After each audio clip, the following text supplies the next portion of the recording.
নিখোঁজ ছিলেন কলকাতার ভবানীপুরের এক ব্যবসায়ী। অভিযোগের ভিত্তিতে তদন্ত শুরু করেছিল পুলিশ। অবশেষে বুধবার পাওয়া গেল ওই ব্যবসায়ীকে, তবে মৃত অবস্থায়। উত্তর 24 পরগনার নিমতা এলাকায় একটি বাড়ির জলের ট্যাঙ্কির পাশে ব্যবসায়ীর দেহ বস্তাবন্দি করে পুঁতে রাখা হয়েছিল। শুধু তাই নয়, তার উপর তুলে দেওয়া হয়েছিল পাঁচিল।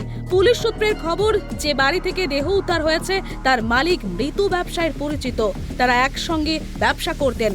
প্রাথমিক তদন্তের পর পুলিশ মনে করছে ব্যবসায়িক শত্রুতার জেরেই এই খুন। ব্যবসায়ীকে নিমতায় ডেকে এনে মাথায় উইকেট দিয়ে বাড়ি মেরে খুন করা হয়েছে। পরে জলের ট্যাঙ্কের নিচে দেহ ঢুকিয়ে রাখা হয়। ইতিমধ্যেই অনির্বাণ গুপ্ত ও সুমন দাস নামে দুজনকে এই ঘটনায় গ্রেপ্তার করেছে বালিগঞ্জ থানার পুলিশ। স্থানীয় সূত্রে খবর, খুন হওয়া ব্যবসায়ী ভব্য লখানের স্ত্রী ছাড়াও রয়েছে দুই নাবালক পুত্র। তাদের একজন 10ম শ্রেণীতে পড়াশোনা করে, অন্যজন 8ম শ্রেণীর ছাত্র। একজনের স্কুলের পরীক্ষা ছিল বুধবার, আর তার মধ্যেই বাবার মৃত্যু সংবাদ পায় সে। এমন একটি ঘটনায় পুরো পরিবার স্বাভাবিকভাবেই ভেঙে পড়েছে। প্রত্যেক সদস্যের সঙ্গে মমতা কথা বলেছেন বলে খবর। এদিনের খুনের ঘটনার খবর পেয়ে শিলিগুড়ি থেকে নিজের বিধানসভা এলাকা উত্তর 24 পরগনার নিমতায় মৃত ব্যবসায়ীর পরিবারের সঙ্গে দেখা করেন। ওরা ইনভেস্টিগেশন যেহেতু করছে, অলরেডি দুজন অ্যারেস্ট হয়ে গেছেন, মার্ডারাররা অ্যারেস্ট হয়েছে। আরও কেউ আছে কিনা সেটা ইনভেস্টিগেশনে দেখা যাবে। এখন যেটা করতে হবে সেটা হচ্ছে স্ট্রং অ্যাকশন নিতে হবে, এবং এই যে ক্রিমিনাল ব্রেনস, যে প্রি প্ল্যান সমস্ত কিছু করে, যেটা আমি পুলিশের রিপোর্ট থেকে দেখতে পেলাম, এবং বাড়ির সকলে বললেন ওনার স্ত্রী, ছেলে ICSE পরীক্ষা দিচ্ছে, কালকেও পরীক্ষা দিয়ে এসছে, আরেকটি ছেলে ক্লাস 7-এ পড়ে, মা আছেন এবং বউ আছে বাড়িতে।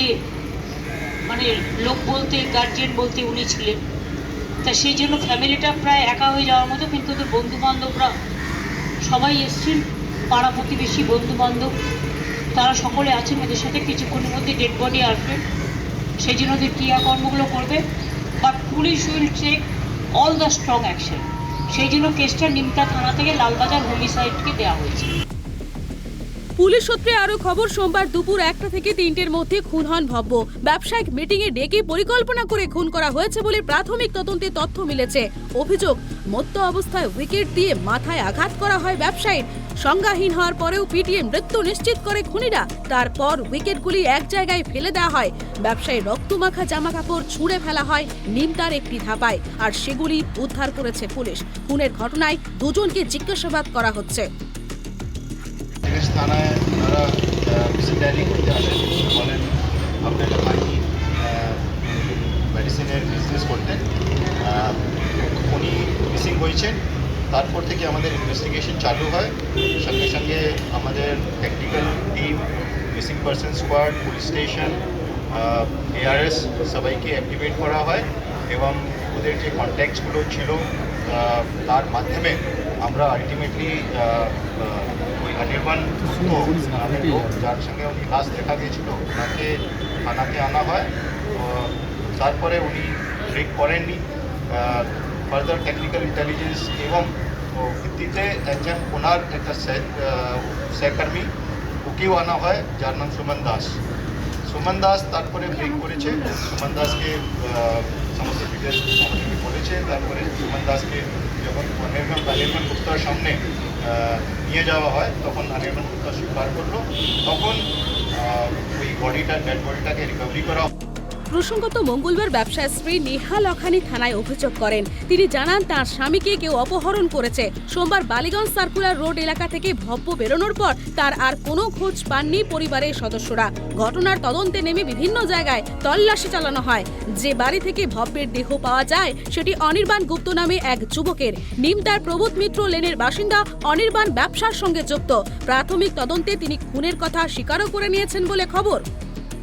পাশাপাশি 38 বছর বয়সের সুমন দাস নামে এক যুবককেও গ্রেপ্তার করা হয়েছে।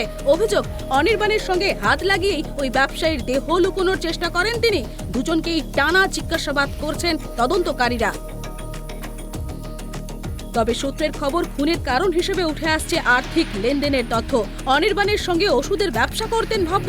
বেশ কিছু ওষুধ সরবরাহ করবেন বলে ভব্যের কাছ থেকে প্রায় 50 লক্ষ টাকা নিয়েছিলেন অনির্বাণ, কিন্তু কোনো ওষুধই সরবরাহ করেননি, টাকাও ফেরত দেননি। মনে করা হচ্ছে ওই নিয়ে একটি মিটিং করবেন বলে ব্যবসায়িক সঙ্গীকে নিমতার বাড়িতে ডাকেন অনির্বাণ। তবে পুলিশের জেরায় আর কি তথ্য উঠে আসে সেটাই এখন দেখার। Bureau report, prime TV Bangla.